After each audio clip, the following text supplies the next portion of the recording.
여러분 안녕하십니까. 누리 PD 김준입니다. 자, 러시아 우크라이나 전쟁 심상치가 않습니다. 거의 막바지에 이제 접어들었다라고 생각이 되고, 특히나 트럼프가 만일에 이제 대통령이 된다 그러면은 이제 러우 전쟁은 드디어 이제 종식된다, 끝난다라고 이제 보는 사람들이 많죠. 트럼프가 저 전쟁을 지지하지 않습니다. 일단요, 미군을 아마 이렇게 투입하는 것은 완전히 이제 배제되고, 그리고 이제 우크라이나에 대한 물자 지원이 있지 않습니까? 전쟁을 수행할 수 있도록 충분한 어떤 그런 무기라든가 기타 내가 이제 지원을 하고 있는데, 트럼프가 되면은 아마 이걸 끊을 거예요. 그러면 나토도 입장을 이제 정리할 수밖에 없죠. 그러면은 우크라이나 스스로 전쟁을 수행할 수가 없습니다. 결국에는 이제 땅을 좀 뺏기겠죠. 그래 러시아의 승리로 이제 끝나는 그런 식이 될 겁니다. 물론 이것을 우크라이나에서는 받아들이지 않겠지만 약소국의 이제 비애다, 이제 이렇게 볼 수 있겠죠. 이제 그렇게 하지 않고서는 전쟁을 끝내지 못한다라는 현실론이 있습니다. 러시아를 상대로 저 나라를 완전히 꺾을 수 있는 나라가 이 지구상에 존재하지 않습니다. 미국도 러시아보다는 강한 군사력을 갖고 있지만 러시아를 잡으려고 하면 미국이 모든 걸 걸어야 됩니다. 그런 전쟁은 일어나면 바로 3차 대전을 말합니다. 그리고 지금은요, 이 3차 대전이 이제 벌어지면은 2차 세계대전 때는 핵이 없었잖아요. 미국이 이제 만들어서 겨우 이제 2번 원시적인 핵이었죠. 이제 사용해 본 적이 있지만 지금의 핵은 너무도 고도화되어 있어가지고 만일에 이제 이런 게 터지기 시작하면 이제 인류 멸절의 시간이 다가옵니다. 종말, 뭐 이렇게 이제 볼 수가 있겠죠. 자, 그리고 지금요, 러시아 우크라이나 전쟁이 어떤 상황인가 하면은, 자, 뉴스 헤드라인만 보더라도 답이 나옵니다. 지금 북한 러시아에 1만 명을 파병한다. 일부 집단 탈영해서 러군이 지금 추적 중에 있다. 탈영하는 이유는 뭐 짐작을 이제 할 수는 있을 겁니다. 전쟁을 거부하는 것일 수도 있고요. 거기가 혹독한 상황일 겁니다. 그리고 공포 뭐 이런 것도 있을 것이고요. 아니면은 이 차제에 이제 북을 탈출하겠다 이런 어떤 의도도 있겠죠. 뭐 여러 가지 어떤 이야기들이 있습니다. 개인적인 이유로 탈출한다 이라고 볼 수 있겠죠. 북한군 탈영 발생 추정 지역은 우크라이나, 러시아 이게 최전방입니다. 전쟁이 지금 벌어지고 있는 지역인데요. 이 북한 군인들이 사실 전쟁을 해본 지 오래됐잖아요. 6.25 말고는 이들이 직접적으로 전쟁을 해본 경험이 없습니다. 그래서 북이 우리나라를 이제 이렇게 두려워하는 이유 중에 한 개는 우리 대한민국은 전쟁 경험이 있다라는 거죠. 특히 월남전이죠.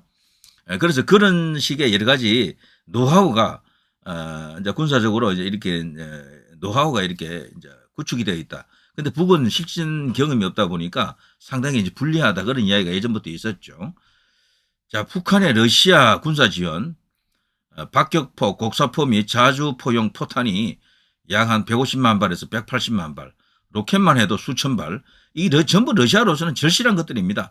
전쟁 한 1년, 2년 하다 보니까 이게 다 그냥 소비된 겁니다. 다 떨어졌어요. 그래서 추가적으로 이걸 구해야 되는데 북한이 이걸 엄청나게 많이 갖고 있네. 전 세계에서 가장 많은 포탄과 로켓, 그 구식 로켓이라도요, 숫자를 많이 갖고 있는 나라 중에 하나가 북한입니다. 포탄은 세계 1위고요.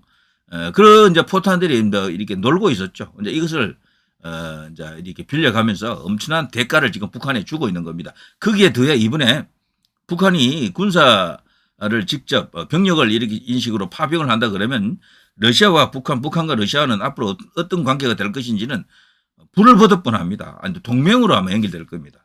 이렇게 되면 이제 남북 통일은 상당히 이제 어려워진다라고 봐야죠. 그래서 사람의 힘으로는 통일이 이제 안 될 수도 있다, 이런 생각이 듭니다. 오직 하늘만이 할 수 있다. 자, 미사일도 수백 발, 화성 11 계열 탄도미사일, 병력 1만 명, 전투부대, 공병부대, 기술요원 등인데요. 자, 여기서 공병부대, 기술요원을 보통 먼저 보내죠. 그리고 이제 이 상황을 살핀 뒤에 전투부대를 보내는 게 통례인데, 북한은 대담하게도 전투부대를 선발대에 넣어서 지금 보내고 있습니다. 처음에는 숫자를 작게 이제 보내겠죠. 근데 이것을 점차 키울 겁니다. 우리나라가 예전에 월남전에 들어갈 때도 한꺼번에 뭐 5만 명 이렇게 들어간 게 아니에요. 차차로 이렇게 단계적으로 이제 정파를 했는데 북한도 이제 그렇게 한다. 자, 어쨌거나 말이죠. 북이 지금 충격적인 결정을 했다라고 볼 수 있습니다. 이 둘이 지금 손을 잡게 되면은 동북아 안보 환경에도 엄청난 변화가 따를 수밖에 없고, 그리고 이 전쟁이 갖고 있는 위험성, 지금 나토하고 러시아가 붙은 거거든요. 나토가 이대로 그냥 물러서느냐 혹은 나토가 계속해서 확전하느냐 결정 여하에 따라서 이게 3차 대전으로 갈 수도 있는 그런 엄청난 전쟁이 될 수도 있습니다. 이걸 벌써 군사 전문가들도 우려를 하고 있고요. 전쟁 같은 거 더 이상 확전 안 돼. 이렇게 말하는 사람들도 있더라고요. 그렇지만 위험하다라고 합니다. 왜냐하면 물러설 수 없는 전쟁이 됐습니다. 전쟁이라고 하는 것은 한번 일으키기도 어렵지만 한번 일으키면 끝내기도 어렵습니다. 끝내기가 어렵다고요. 이 본전 생각이 나서 끝낼 수가 없어요. 원래 전쟁을 일으킬 때는 뭔가 이기려고 뭔가 이렇게 이익이 있어야 되잖아요. 아무 이익도 없이 끝낼 수가 없는 겁니다. 노름 이렇게 병이라는 게 있죠. 노름하다 보면은 이런 사람이 계속 하려고 그러잖아요. 이 전쟁도 비슷해서 정말 한번 일으키는 순간 이거 끝내기가 어렵습니다. 완전히 한쪽으로 기울기 전에는 팽팽한 상황에서는 절대로 전쟁이 끝나지 않습니다. 대체로 그래요. 이제 길게 끌다가 서로 지쳐가지고 이제 휴전이나 협상을 할 수가 있겠죠. 그리고 지금도 올 만큼 왔는데 갑자기 북이 지금 들어간다. 이렇게 되면 난리 납니다. 지금 우크라이나는 지금 패닉 상태에 빠졌다. 자, BBC 러시아 극동 군기지에 북한군 배치 확인되었다. 자, 이게 말이죠. 이제 대륙 횡단 열차를 타고 대규모로 우크라이나로 지금 들어가고 있다라고 합니다. 계속해서 정파 중이라고 하네요. 처음에는 3,000명이라고 그랬는데 지금 어느덧 1만 명이 다 됐고요. 자, 이런 관련 뉴스가 서방을 통해서 계속해서 확인되고 있습니다. 우크라이나에서도 확인해 주고 있고요. 다만 러시아와 북한은 이것을 공식적으로 지금 발표했거나 인정하지 않고 있습니다. 자, NYD 현대전 경험 목말랐던 북 기회 안 놓치려 우크라이나전 참전했다. 사실 김정은이가 말이죠. 이 관련해서 김정일도 그랬고요. 이들은 항상 그 대한민국 국군이 월남전에서 충분한 실전 경험을 쌓았다라는 것을 부러워했다라고 합니다. 겁을 냈다 그래요. 자, 여기서 드디어 이들도 이런 어떤 실전 경험을 한다라는 거죠. 처음에는 소규모, 갈수록 이제 정파에서 한 5만 명 정도 되지 않겠나 싶은데요. 그 5만 명만 그 현지에 투입되더라도 엄청난 효과가 있을 것으로 생각이 됩니다. 지금 러시아 같은 나라는요, 뭐 제일 아쉬운 게 병력입니다. 병력이 가는 것은 거기는 그야 총알바지 아닙니까? 어떻게 보면은 그 이제 병력을 충분히 확보하기 어려운 거죠. 이것은 미국도 똑같이 겪는 어려움이라고 봐야죠. 전쟁이 벌어지면 미국이 뭐 무기가 없겠습니까? 뭐가 없겠습니까? 다만 이제 병력이 문제죠. 병력이 이제 죽어나가는 것을 미국 이제 여론이 그걸 이제 지탱을 못 해줍니다. 감당이 안 된다니까요. 그래서 현재 현대전에서 병력 손실을 죽이고 미사일전으로 이렇게 이제 전개되는 양상이 많은 것도 그 이유 때문이다. 근데 그 미사일조차도 지금 동이 났고 포탄이 동이 났고 이제 이럴 때 이제 북한이 엄청난 어떤 아쉬운 상황에서 어떤 그런 지원을 하기 때문에 푸틴으로서는 그 김정은이가 그야말로 구세주 같은 존재가 될 수가 있습니다. 정시에 도착한 천군만마다 이렇게 볼 수가 있겠죠. 그러니까 엄청난 반대 급부가 북한으로 들어갈 수가 있어요. 핵잠, 최신의 전폭기 SU-57, 수호-57 이거는 스텔스기라 그러잖아요. 그리고 이제 초음속, 극초음속 이제 미사일 이런 거는 요격이 잘 안 된다 그래요. 너무 빨라가지고 마하 10 이상이거든요.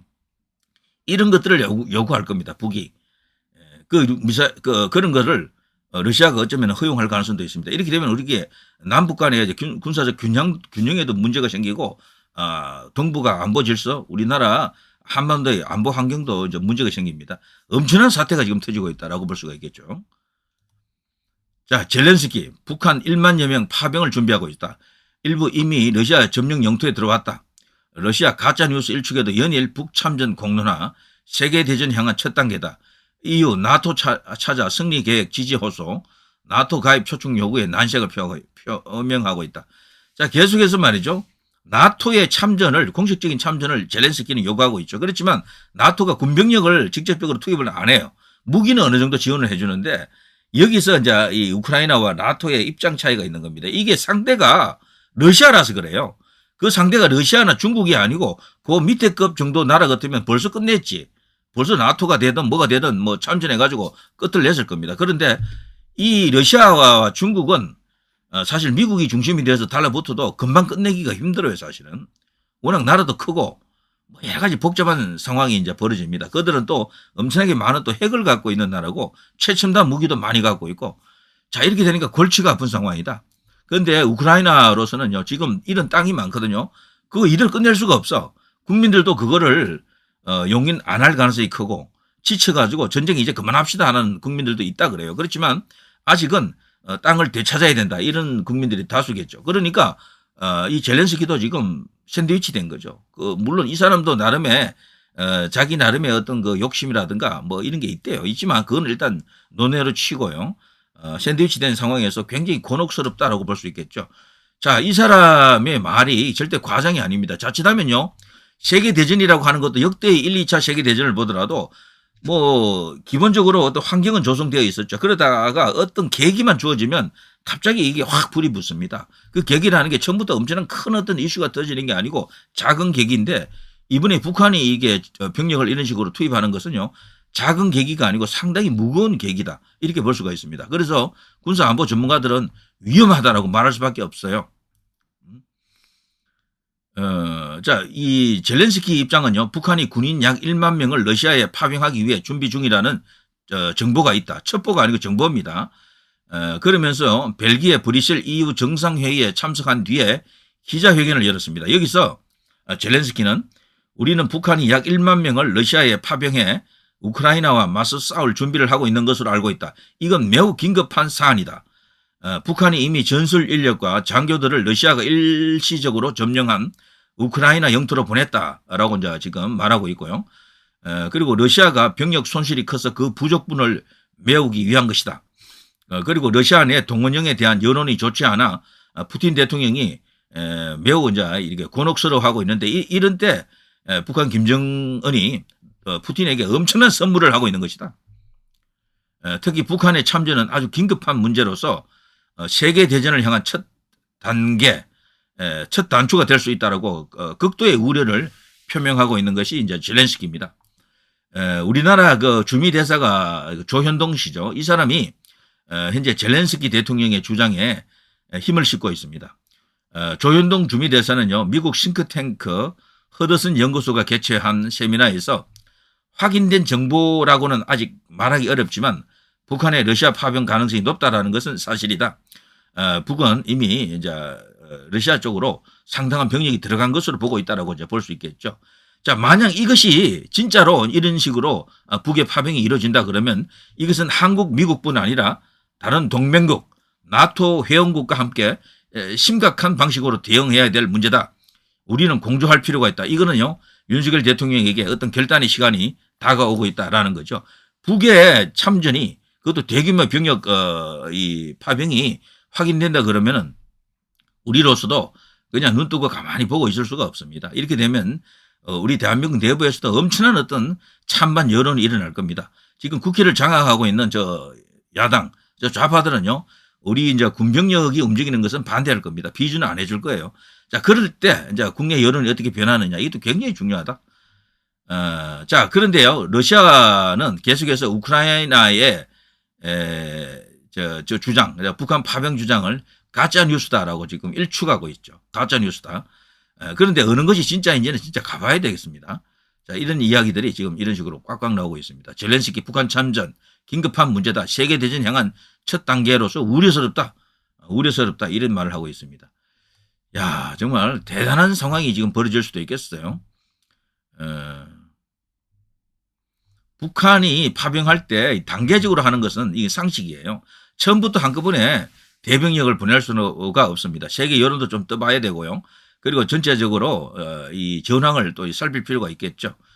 자, 이런 속에서 미국 대선이 지금 치러지고 있고요. 미국 대선에서 누가 되느냐도 굉장히 중요하고, 그리고 젤렌스키 운명도 지금 거의 이제 백척간두에 섰다라고 이제 보여집니다.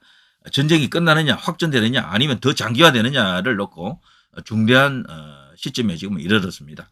지금 우리나라 윤석열 대통령도 어떤 결심을 해야 될지도 모르겠네요. 일단은 병력 파병은 뭐 둘째치고요. 무기 지원도 가능할 것 같아요. 이런 식이면은. 자, 이렇게 되면 이제 러시아와 우리는 또 원수가 되겠네요. 참 상당히 부담스러운 일입니다만, 자, 이것이 이제 운명적이다 이런 생각이 들기도 하고, 이런 상황이 이제 더 커지지 않고 빨리 이제 조기에 수습되는 쪽으로 가면 좋겠지만 지금 보시는 것처럼 악화되고 있는 거죠. 윤석열 대통령도 벌써 여러 번 예고했죠. 가령 북이 개입하는 어떤 그 움직임이 있다든가 러시아가 북을 활용해서 뭔가 이런 저런 식으로 우리에게 위협되는 그런 행위를 한다 그러면은 특히 우크라이나를 지원하는 데 있어서 북을 직접적으로 이런 식으로 끌어들인다 그러면 우리도 그냥 있지 않겠다라는 식으로 벌써 이야기한 적이 있잖아요. 그러니까 결국 이제 윤 대통령도 어떤 결심을 할 수밖에 없다. 자, 그건 그렇고요. 자, 미국 대통령은 어떤 결심을 하느냐, 나토가 어떤 결심을 하느냐, 여기에 따라서 이 전쟁은 양상이 완전 바뀔 수가 있습니다. 그야말로 확전이 될 수도 있고, 세계 3차 대전이 이제 오는 게 아닌가라고 이제 두려움을 이제 가질 수밖에 없는 그런 어떤 큰 걱정거리가 우리 앞에 놓여 있습니다. 큰일 났습니다. 자, 평화롭게 이제 끝나야 될 텐데요. 그런데 전쟁은 일단 벌어지면 정말 끝내기 힘들어요. 그러니까 전쟁은 일어나지 않도록 최대한 노력해야 됩니다. 최대한. 자, 누리 PD 김준희였습니다. 물론 막는 가장 좋은 방법은요. 우리가 충분한 힘을 갖고 있어야 돼요. 함부로 전쟁을 일으키지 못하도록 충분한 힘을 가져야 된다.